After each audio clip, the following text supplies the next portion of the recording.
Bonjour, c'est Ursule encore. On est le 9 avril 2023. Amen. Je viens sonner la trompette aujourd'hui encore et je viens proclamer le retour de notre Seigneur Jésus-Christ.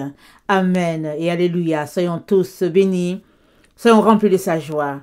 Amen. Alors aujourd'hui, je viens apporter une vidéo, n'est-ce pas, sur l'importance de bâtir sa relation avec Dieu solidement, parce qu'on est dans des temps très très périlleux. Et il y a des événements qui sont en train de se dérouler sous nos yeux. Et si nous sommes ancrés, amen, dans le Seigneur, nous pourrons tenir. La Bible dit, si le juste se sauve avec peine, que sera le cas de l'infidèle? Quel sera le cas de celui-là qui ne connaît pas le Seigneur? Ce n'est pas le temps de se laisser distraire, c'est le temps de rester concentré. Parce que nous n'avons pas le contrôle sur ce qui arrive. Mais si nous nous refugions à notre Dieu, oui, lui, il va nous couvrir. Il va nous couver comme la poule couve ses poussins. Alors, cette vidéo, je l'ai apprêtée le 6. Amen. Le 6, ça peut être 3-4 jours, le 4e jour. Amen. Et puis, je peux la porter maintenant et je bénis le Seigneur. Alors, l'Éternel fait monter ses enfants du septentrion. Alors, le jour que le Seigneur me l'a donné, il m'a dit, dis-leur, c'est du septentrion que viendra les calamités. Dis-leur. Amen. Et si nous voyons le propos de Jésus-Christ dans Matthieu 24, il dit, comme l'éclair part de l'Orient et finit en Occident, ainsi sera l'avènement du Fils de l'homme. L'éclair part de l'Orient. Nous savons que l'Église est née en Orient. Amen. Et l'Occident, c'est la finalité. Nous savons aussi que le soleil se lève en Orient et se couche en Occident. Alors, c'est toujours des figures, n'est-ce pas? Ça symbolise quelque chose. Et le Seigneur aimerait que tu saches que la calamité va partir du septentrion. C'est dans le nord. Ça signale la finalité. Et il m'avait donné le texte de Jérémie 17, n'est-ce pas? On va lire le verset 9. Le cœur est tortueux par-dessus tout, et il est méchant. Qui peut le connaître? Moi, l'Éternel, j'éprouve le cœur. Je sonde les reins pour rendre à chacun selon ses voies, selon le fruit de ses œuvres. Comme une perdrix qui couve ses œufs qu'elle n'a point pondus, tel est celui qui acquiert des richesses injustement. Au milieu de ses jours, il doit les quitter. Et à la fin, il n'est qu'un insensé. Quel tableau, n'est-ce pas? Quel tableau pour tous ceux-là qui courent après les biens de ce monde. Quel tableau. Parce que c'est dit, comme une perdrix qui couvre les œufs qu'elle n'a pas pondus, ainsi en est-il du cas de celui qui acquiert les richesses de ce monde. Jésus-Christ a dit, si tu ne prends pas soin de ce qui est à autrui, qui va te donner ce qui est à toi? Les richesses de ce monde, c'est ce qui est à autrui. Excusez-moi, ça appartient à autrui. Ce qui t'appartient, c'est Dieu. Jésus-Christ, le Saint-Esprit, sa présence, les dons que Dieu t'a donnés, ça c'est pour toi. Amen. Mais tu ne peux les avoir et les connaître que dans ton intimité avec Dieu. Parce qu'ils sont placés en toi. Dieu les a placés en toi. Mais il te les révèle petit à petit. Petit à petit. Il y a des choses que le Seigneur m'a révélées maintenant que j'aurais aimé savoir il y avait 20 ans. Mais je ne savais pas comment les faire, comment les connaître. Et aussi, Dieu ne me les a pas donnés. Pourquoi? J'étais trop jeune. J'allais les gâter. Je n'allais pas savoir en prendre soin. Et il y a des choses devant aussi qu'il veut me donner. Mais ce n'est pas le moment. Peut-être que je ne suis pas prête à les recevoir. Je ne suis pas préparée pour cela. La Bible dit, de gloire en gloire, Dieu nous transforme. Alors si la chose qu'il a pour toi, tu dois le recevoir dans 2 mois, tu peux être sûr qu'il ne va pas te le donner maintenant. Sauf si ta maturité te donne d'être propulsé dans la dimension de 2 mois. Sinon, tu n'auras pas cela. Et tu vas attendre parce qu'il attend quelque chose de chacun de ses enfants.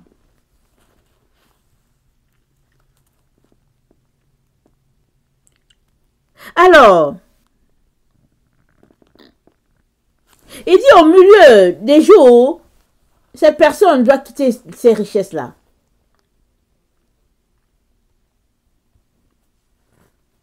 Et puis il s'est dit, ceux qui se détournent de moi seront inscrits sur la terre. Ah. Car ils abandonnent la source d'eau vive l'Éternel. Ils seront inscrits sur la terre, ceux qui se détournent de Dieu. Vers quoi ton cœur est-il porté? Vers les richesses de ce monde? Vers quoi? Y a-t-il quelque chose qui vaut plus que ton Seigneur? Y a-t-il? Jésus-Christ, il est la priorité, il est tout et tout. Tu ne devrais rien préférer par rapport à lui. Tu ne devrais rien mettre au-dessus de Jésus-Christ. Non, non, non.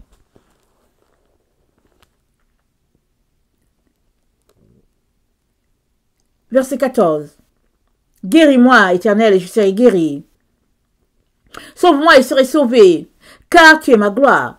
Voici, ils me disent, où est la parole de l'Éternel? Qu'elle s'accomplisse donc. Et moi, pour t'obéir, je n'ai pas refusé d'être pasteur. Je n'ai pas non plus désiré le jour du malheur, tu le sais. Ce qui est sorti de mes lèvres a été découvert devant toi. Ne sois pas pour moi un sujet d'effroi. Toi, mon refuge au jour du malheur. Que mes persécuteurs soient confus et que je ne sois pas confus. Qu'ils tremblent et que je ne tremble pas à moi. Fais venir sur eux le jour du malheur, frappe-les d'une double plaie. Ah, c'est la prière du prophète de l'Éternel Jérémie. Il lui dit, Père, il faut qu'il y ait une différence entre l'autre et puis moi. Entre celui qui n'aime pas ta parole et moi qui suis devant toi. Il dit, ne sois pas pour moi un sujet d'effroi, sois pour moi un père. Alors que Jérémie fait cette prière, lui-même se comporte en fils pour Dieu. Il dit que mes persécuteurs soient confus. Vous savez que Jérémie est l'un des prophètes qui a été tellement maltraité. Il a été rabroué, il a été jeté dans la fosse. Il était vraiment traité de la manière la plus dure par les enfants d'Israël. Et il appelle Dieu au secours. Il dit, Seigneur, mon secours. Alors, moi, je ne sais pas quel est ton type de relation avec Dieu. Et si tu es conscient qu'on est complètement à la fin, et aussi, si tu réalises que le malheur arrive sur toute la terre, peut-être que ce ne sera pas le même type de malheur, peut-être que ça ne va pas arriver en même temps, mais ça arrive sur toute la terre à des moments différents et à des intensités différentes. Mais Dieu aimerait que, peu importe le type de malheur, nous soyons préparés. Excusez-moi. Peu importe ce qui arrive, tu dois être préparé. Moi avec.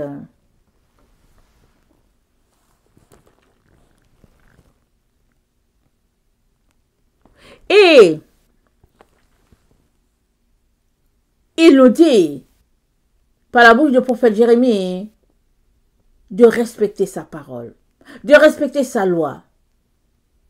Parce que c'est très important de ne pas se détourner des voies de Dieu. Il y a de la bénédiction à respecter la parole de Dieu. Il y a la bénédiction à être soumis à ce Dieu-là, à être agréable à ce Dieu-là, en pratiquant sa parole. Alors que tu pratiques la parole de Dieu, tu es en train de te sanctifier. Tu es en train de te dépouiller des œuvres des ténèbres. Tu es en train de revêtir les œuvres de lumière.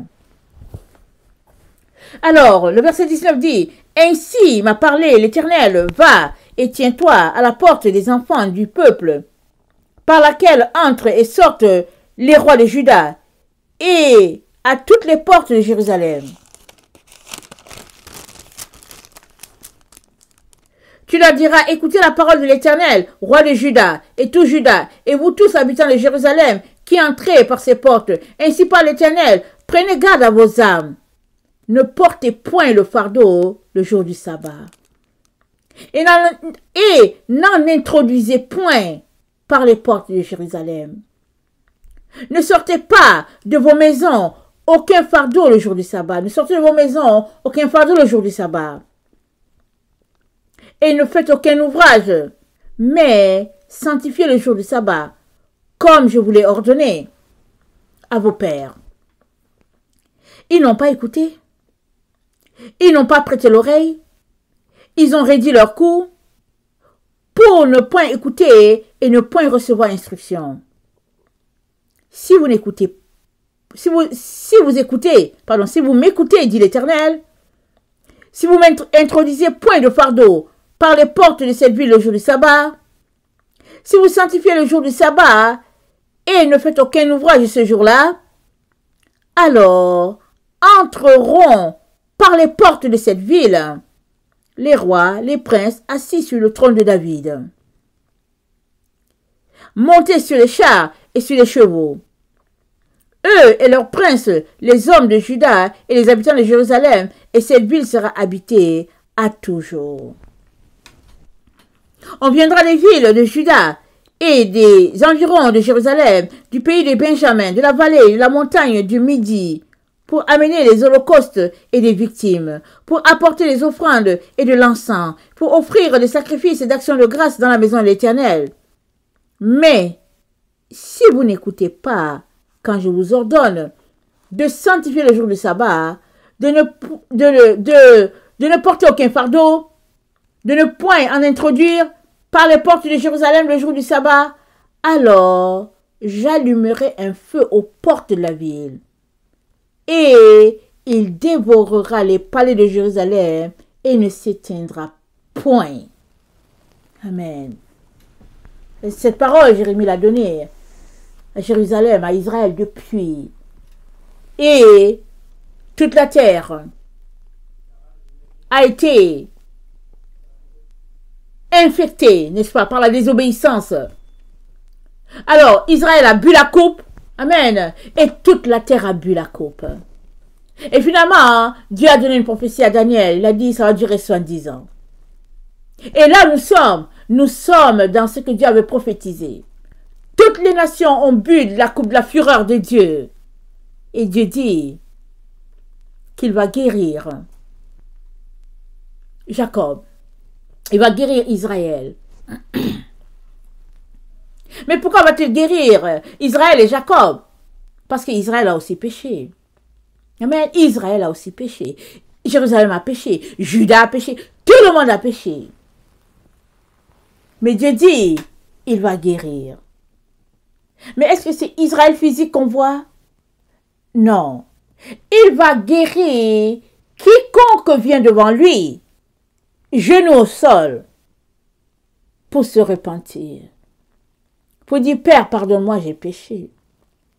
Père, pardonne-moi, mon cœur est tourné vers les choses de ce monde. Père, pardonne-moi. Parce que mon cœur est tortueux. Mon cœur est plein de déception. Seigneur, révèle-moi mon cœur afin que je puisse confesser mes péchés. Et ôter de moi toutes ces choses que tu n'aimes pas.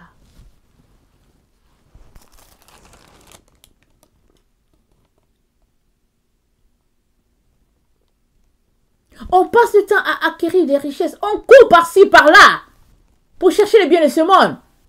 Et Jérémie dit,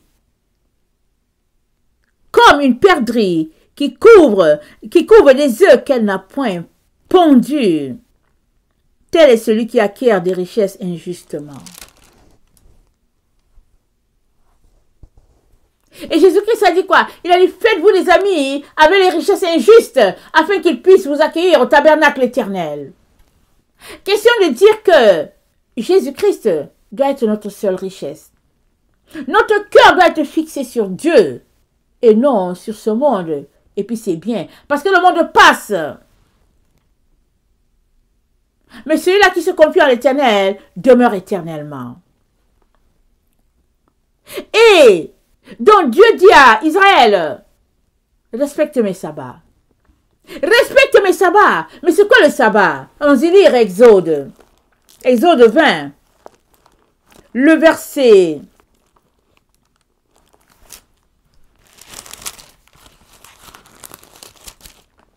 Le verset 8. Souviens-toi du jour du repos pour le sanctifier. Tu travailleras 6 jours et tu feras ton ouvrage. Mais le 7e jour est le jour du repos de l'Éternel, ton Dieu. Tu ne feras aucun ouvrage, ni toi, ni ton fils, ni ta fille, ni ton serviteur, ni ta servante, ni ton bétail, ni l'étranger qui est dans ta maison, dans tes portes. Car en 6 jours l'Éternel a fait les cieux et la terre et la mer et tout ce qui y est contenu. Il s'est reposé le 7e jour. C'est pourquoi l'Éternel a béni le jour du repos et l'a sanctifié. Voilà. L'Éternel a béni le jour du repos et l'a sanctifié. Et il a dit que personne ne fasse un ouvrage. Il nous a demandé d'obéir, de ne pas faire d'ouvrage. Et il dit quoi? Il dit, mais le 7e jour, attendez, voilà, le verset 11. Car en 6 jours, l'Éternel a fait les cieux, la terre, la mer et tout ce qui s'y trouve. Et il s'est reposé le 7e jour. Dieu aimerait qu'on se repose en souvenir de ce qu'il a fait. Et le sabbat, c'est quoi? C'est une fête. C'est de la réjouissance. Ce n'est pas un temps d'amertume. C'est un temps de joie. Ce n'est pas un temps de vol. C'est un temps d'allégresse. C'est ça le sabbat. Alors, Israël avait une clôture. Amen. Elle avait une clôture et le jour du sabbat, Israël fermait ses portes. Les soirs aussi, Israël fermait les portes. Dans le temps, les pays avaient des clôtures. Et tu n'entres pas dans un pays comme ça. Petit à petit, Israël a laissé les gens des autres nations venir chez eux pour vendre les choses. Oh, Dieu a dit quoi, Israël? Tu ne feras aucun ouvrage le jour du sabbat. Tu te reposeras. Le bétail, le champ, tout le monde doit se reposer. La jachère. Mais petit à petit, Israël s'est détourné de Dieu. Ils ont commencé à travailler le jour du sabbat. Ils ont continué d'abuser des animaux. Ils ne laissaient pas la terre se reposer. Et Dieu les a déportés. Il a envoyé le roi Nebuchadnezzar les déporter. Il a dit, c'est assez. Pourquoi? Parce que Dieu a donné l'ordre de se reposer le jour du sabbat. Il sait comment il a créé les cieux et la terre. Il sait ce qu'il a apporté à sa création. Que ce soit dans la nature, que ce soit les animaux, que ce soit les êtres humains, il dit tout le monde doit se reposer. Tout le monde.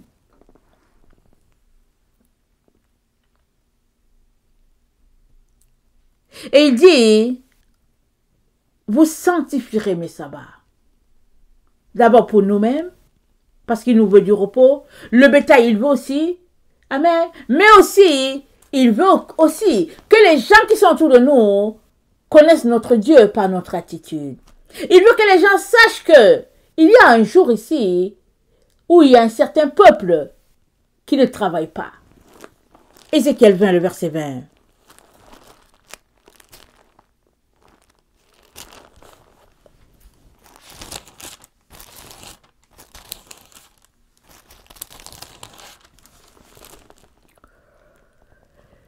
Sanctifiez mes sabbats et qu'ils soient pour... Pardon. Ézéchiel 20, le verset 20. Sanctifiez mes sabbats et qu'ils soient entre moi et vous un signe auquel on connaisse que je suis l'Éternel votre Dieu. Et les fils se révoltèrent contre moi. Et ils ne suivirent point mes préceptes. Ils n'observèrent point et n'exécutèrent point mes ordonnances, que l'homme doit mettre en pratique afin de vivre par elles. Et ils profanèrent mes sabbats. J'eus la pensée de répandre sur eux ma fureur, d'épuiser contre eux ma colère dans le désert. Néanmoins, j'ai retiré ma main, et j'ai agi par égard pour mon nom, afin qu'il ne fût pas profané aux yeux des nations, en présence desquelles je les avais fait sortir d'Égypte. Verset 24.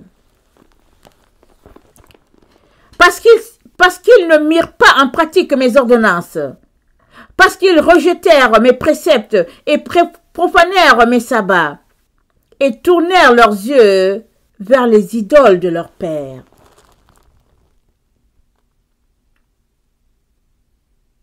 Voilà ce que le peuple faisait. Et ça a poussé Dieu à agir. Mais ce n'est pas ça que Dieu veut. Dieu ne veut pas punir ses enfants. Mais il y a des situations qui font qu'on subit des conséquences. Des situations amènent des retards dans le plan de Dieu. Et ça cause des dommages dans le monde spirituel. Comme cette situation où Israël s'est détourné de la voie de Dieu. Et par ce test, Dieu aimerait que nous puissions réformer nos voies.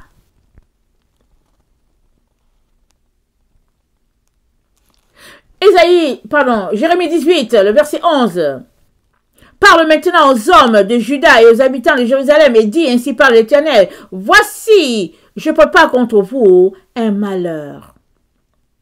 Je médite un projet contre vous.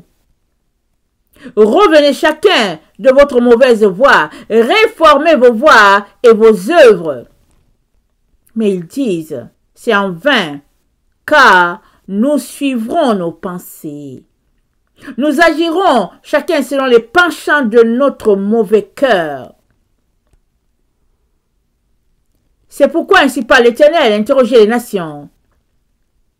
Qui a jamais entendu pareille chose? La Vierge d'Israël a commis d'horribles excès. La neige du Liban abandonne-t-elle le rocher des champs?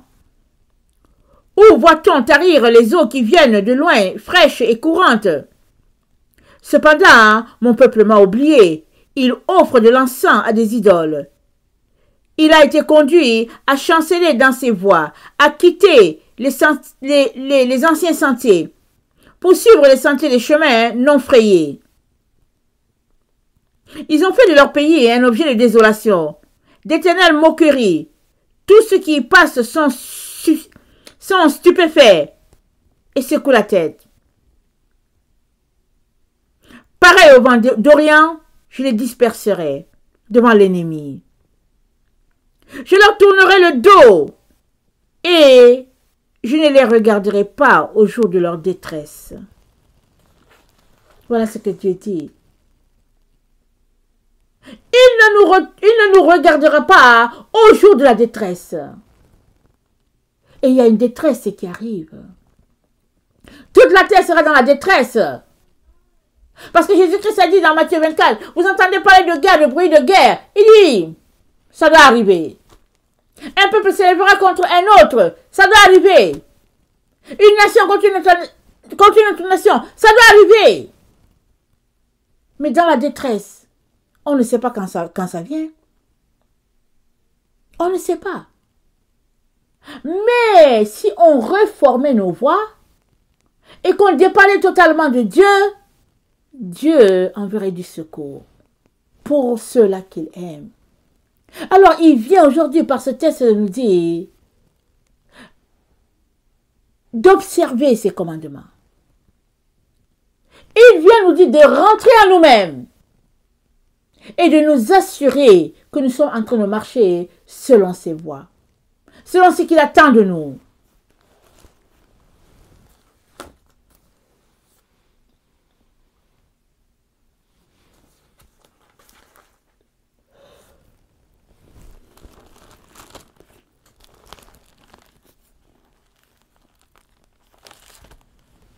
Ici, Dieu parle du sabbat, mais les lois de Moïse sont vastes, il y a beaucoup d'autres choses.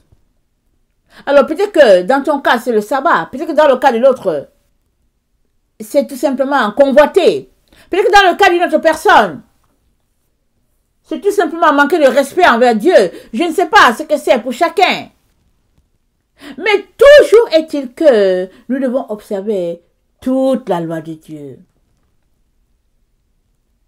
Nous devons craindre Dieu de A à Z. Nous devons faire la priorité à Dieu. Nous devons l'aimer. Il ne faudrait pas qu'on vienne pour nous camoufler. Non, non, non. On doit être honnête. On doit être véridique envers Dieu. L'ennemi cherche toujours à nous faire tomber. Il nous tend des pièges. L'ennemi, c'est ce qu'il veut, nous faire tomber. Mais nous devons refuser ses avances. Nous devons refuser de collaborer avec lui. Nous devons éviter le chemin de compromis. Et garder le droit sur la voie de Dieu.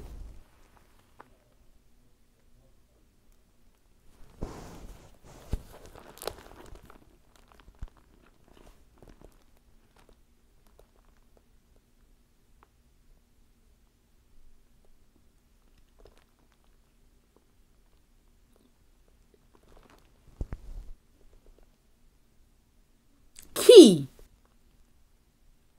sait ce qui arrive demain? Qui?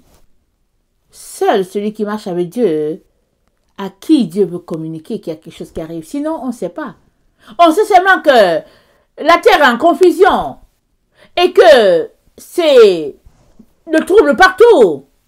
Mais Dieu nous dit de venir nous repentir, de pratiquer ses lois et de laisser nos pensées, de nous détourner de tout ce que lui, Dieu n'aime pas. Il nous appelle à la repentance,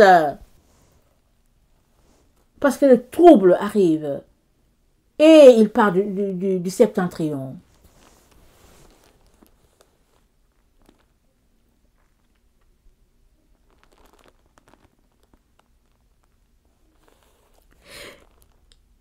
Ézéchiel 20, le verset 35.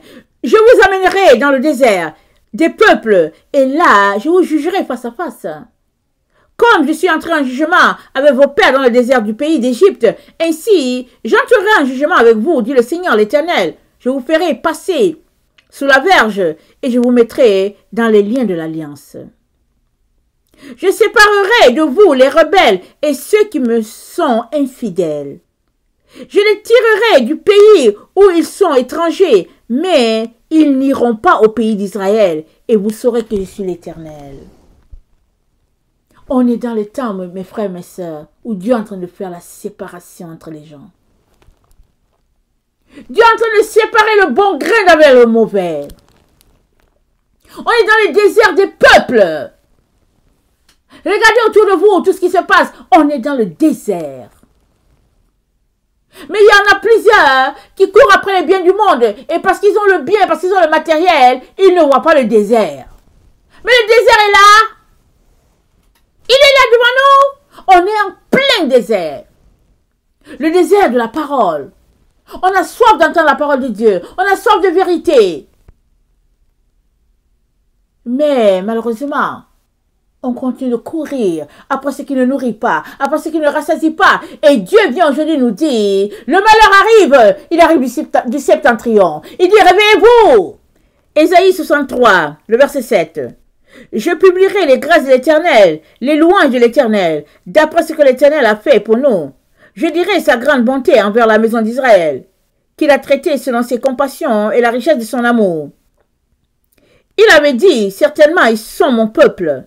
des enfants qui ne seront pas infidèles. Et il a été pour eux un sauveur.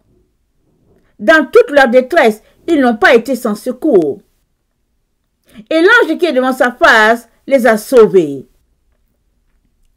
Il les a lui-même rachetés dans son amour et sa miséricorde. Et constamment, il les a soutenus et portés aux anciens jours. Mais ils ont été rebelles. Ils ont attristé son Esprit Saint. Et il est devenu leur ennemi. Il a combattu contre eux. Alors son peuple se souvint des anciens jours de Moïse. Où est celui qui les fit sortir de la mer avec le berger de son troupeau? Où est celui qui mettait au milieu d'eux son Esprit Saint, qui dirigea la droite de Moïse par son bras glorieux, qui fendit les eaux devant eux pour se faire un nom éternel, qui les dirigea au travers des flots comme un coursier dans le désert, sans qu'ils bronchassent, voilà. Comme la bête qui descend dans la vallée, l'Esprit de l'Éternel les a menés au repos. C'est ainsi que tu as conduit ton peuple pour les faire un nom glorieux. Regarde du ciel et vois de ta demeure sainte et glorieuse où sont ton zèle et ta puissance. Le frémissement de tes entrailles et tes compassions ne se font plus sentir envers moi. Tu es cependant notre Père, car Abraham ne nous connaît pas et Israël ignore qui nous sommes. C'est toi, Éternel, qui es notre Père, qui, dès l'éternité, t'appelle notre Sauveur. Pourquoi, ô Éternel, nous fais-tu errer loin de tes voies? Et endurcis-tu notre cœur contre tes craintes, contre ta crainte. Reviens pour l'amour de tes serviteurs, des tribus de ton héritage. Ton peuple saint n'a possédé le pays que peu de temps. Nos ennemis ont foulé ton sanctuaire. Nous sommes depuis longtemps comme un peuple que tu ne gouvernes pas, et qui n'est point appelé de ton nom. Oh, si tu déchirais les cieux, et si tu descendais. Amen. La prière de quelqu'un qui a soif de Dieu à nouveau. Voilà ce qui va ramener la gloire de Dieu en nous. Voilà ce qui va ramener la présence de Dieu en toi. Si tu désires Dieu de tout ton cœur. Si tu passes ton temps à pratiquer ses lois. Si tu te détournes de voiler ce monde et que tu te consacres à Dieu, voilà ce qui va t'arriver. La gloire d'antan va te visiter.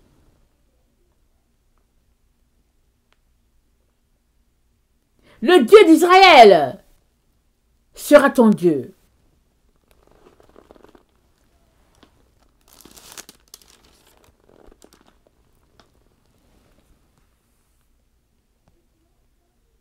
Dieu dit au verset 10, je suis dans Isaïe 63, mais ils ont été rebelles, ils ont attristé son Esprit Saint et il est devenu leur ennemi et il a combattu contre eux. Chers frères, chères sœurs, que Dieu ne combatte pas contre nous. Que Dieu ne nous prenne pas pour ses ennemis. Que Dieu ait compassion. Et pour cela, nous avons besoin de quitter les voies du monde et de nous tourner vers notre Dieu, le rocher de notre salut.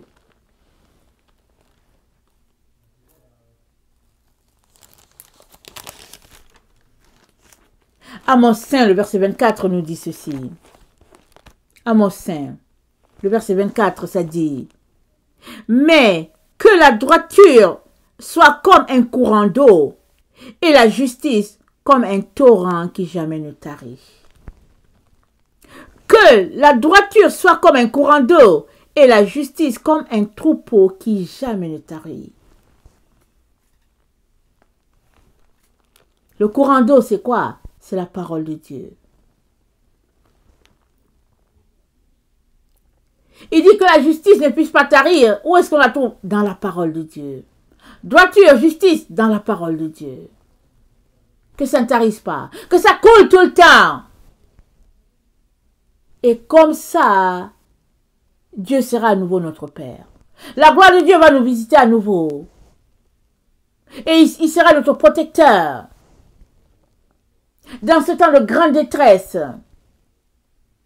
il étendra sa main et il nous couvrira. Il nous protégera. Il sera pour nous comme la poule qui couvre ses poussins.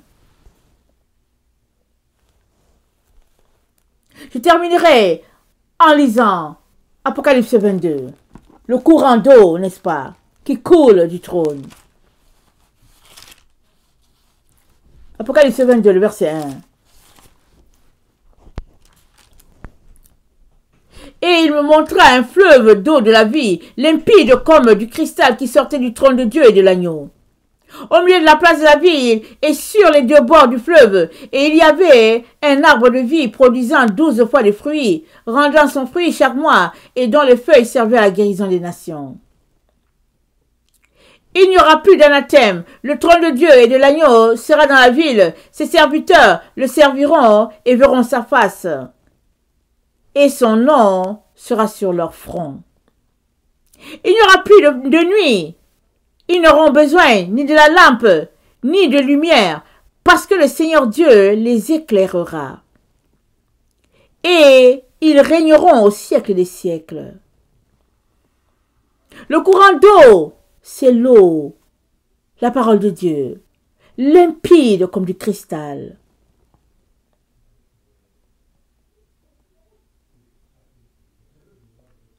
Au milieu de la place de la ville et sur les deux bords du fleuve, il y avait un arbre de vie produisant 12 fois les fruits. L'arbre de vie est alimenté par les courants d'eau, la parole de Dieu. Si toi et moi passons notre temps dans la présence de Dieu, lire sa parole, obéir aux commandements, mettre en pratique ce que Dieu demande, l'eau de Dieu va couler. On va baigner dans l'eau de Dieu. Et sa présence sera tangible, palpable. Et l'ennemi viendra par un chemin, mais il fuira par 1000. Parce que le Dieu d'Israël sera celui-là qui demeure en nous. Mais il faut que nous puissions quitter les voies du monde et suivre le Dieu d'Israël. C'est la condition.